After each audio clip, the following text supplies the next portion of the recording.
A sketchbook is like a visual diary. It helps your memories in ways that photographs never do. I'm Anne Desmet, and I've been keeping sketchbooks since I was at school. This particular size, A6 pocket-sized sketchbook, suits me really well.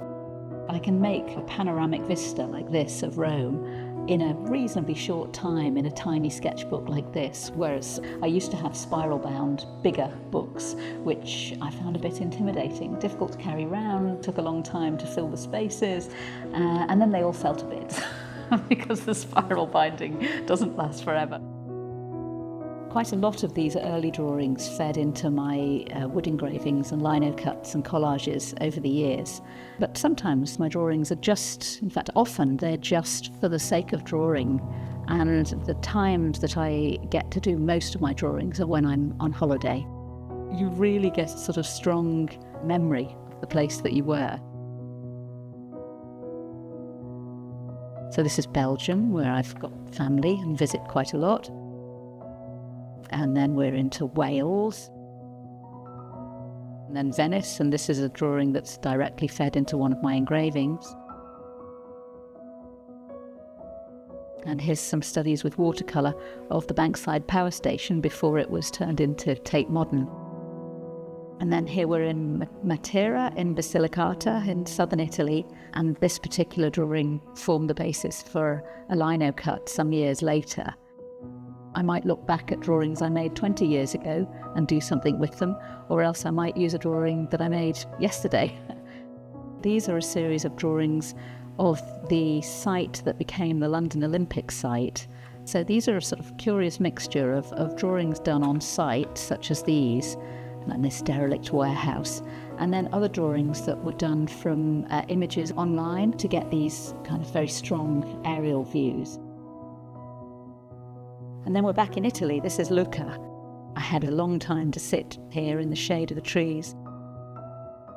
This drawing is very spattered because it did get rained on while I was making it. You know, it actually carries the imprint of what the weather was doing on that day. This is the same day in Rome with an incredibly thundery sky. Cold lake in Sweden. And St. Paul's Cathedral on the day of Zaha Hadid's memorial service while waiting for that to happen. More Rome, London, Ireland. Studies of the Royal Academy while its building works were going on in 2017. I tend to choose the medium that I'm going to draw with depending on the way the light and the shadows are falling, and to do with the sort of nature and the character of a place. So an image like this, for me, it was all to do with the light and shade, and so the colour was less significant.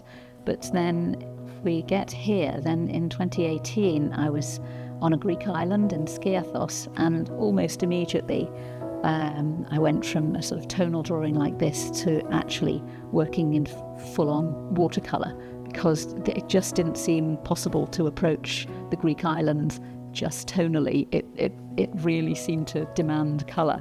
Somehow the way you frame a scene when you draw it is quite different to how it looks when you photograph it.